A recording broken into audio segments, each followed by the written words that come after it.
my name is Miss Santa Claus. Okay, and I want to share my story for all of you. Do you want to hear my story?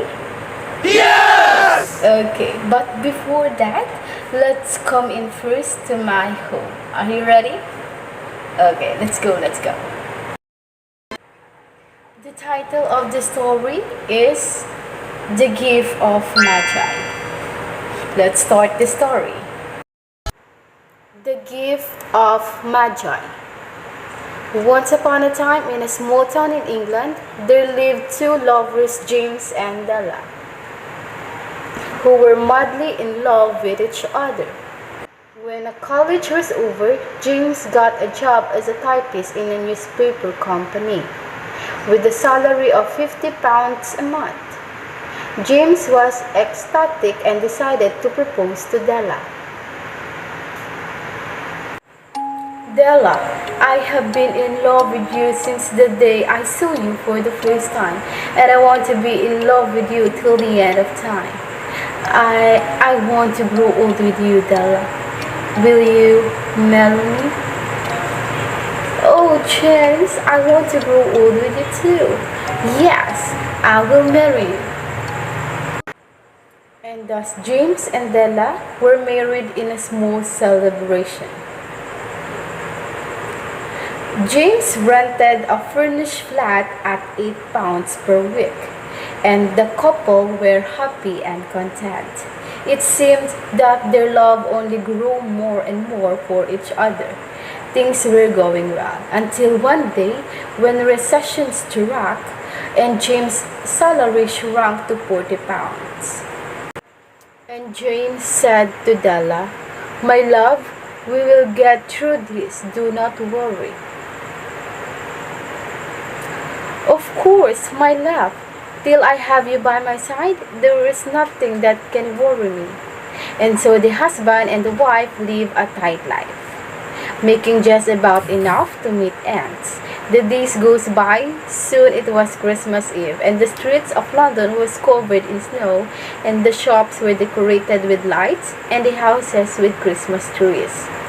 Della meanwhile went through her purse to find how much she had saved up. £1, 85, 86, and £87. That's all. Tomorrow is Christmas. What do I do? This is not enough. Now, there were two possessions of the couple in which they both took a mighty pride. One was James' gold watch that had been passed on to him by his father, which was passed on to his father by his grandfather. The other was Della's hair. Della's beautiful brown hair reached below her knees and made itself almost a garment for her. "You've got to do what you've got to do," Della said to herself. She stood up nervously and quickly as a tear or to escape her eyes. Della wiped the tears off her face and, putting her old brown hat on, she fluttered out the door and down the stairs to the street. A little while later, she stopped near a store. "This is it," Della said. "Excuse me, will you buy my hair?" Why don't you take your hat off and let me have a look at it?" Della removed her hat and down rippled her brown hair, lifting the mass with a practiced hand. The lady gave a nod of approval. £20. I will take it." In the next couple of hours, Della was out and about in the streets of London, hunting for the perfect gift for James. She found it at last. It surely has been made for James and no one else. It was a platinum fob chain, simple and chaste in design, properly proclaiming its value by substance alone and not by meretricious ornamentation. Is all good things should I do. It was even worthy of the watch. Without thinking anyone, she paid 21 pounds of it and hurried home with the remaining 87 pence. At 7 o'clock, the coffee was made and frying pan was on the back of the stove, hot and ready to cook the chops. Della had curled her hair in close lying curls, which made her look like a schoolboy. At least that's what she thought. If James doesn't kill me before he takes a second look at me, he'll say I look like a chorus girl. But what could I do?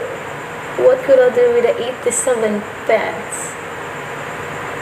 Suddenly she heard his step on the stairs and turned white for a moment. Please, God, make him think I'm still pretty. Please. The door opened and James stepped in. He looked thin and very serious. When he looked at Della, he stood still. His eyes were fixed upon her, and there was an expression in them that she could not read, and it terrified her. She at once wriggled off the table and went for him. James, darling, don't look at me that way. I had my hair cut off and sold because I couldn't have lived through Christmas without giving you a present. I'll grow out again, you know that. My hair grows awfully fast. But James did not reply. Say Merry Christmas, James. Let's be happy. You don't know what a beautiful, nice gift I've got for you. You've cut off your hair? Yes, cut it off and sold it. Don't you like me just as well anyhow? I'm me without my hair, and James looked at her with a straight face. Don't get me wrong, doll. I don't think there's anything in the way of a haircut or a shave or a shampoo that could make me like you any less. But if you unwrap that package, you may see why you had me stunned in the first place. Della tore the wrapper and she opened the box. She let out a scream of joy. Oh, wow! But her joy was only short-lived, for the gift was a set of combs side and back that Della had worshipped long in a Broadway window. Beautiful combs, pure tortoise shell with jeweled rings. They were expensive and her heart had simply craved and yearned over them, without the least hope of possession.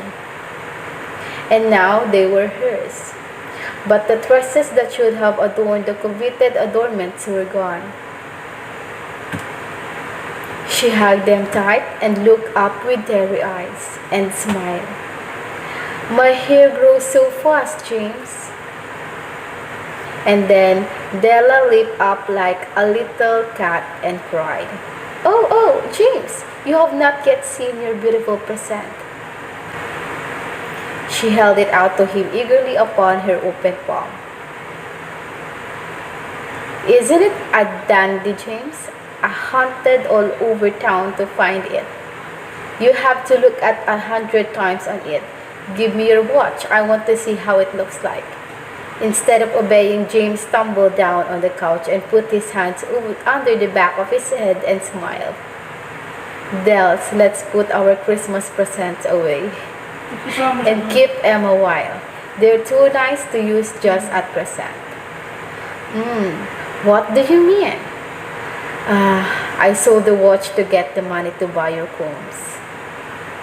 There was a sudden silence in the room until James spoke again. And now suppose you put the chops on? Della ran towards him and hugged him tight. James hugged her back also. Oh, I love you so much, James.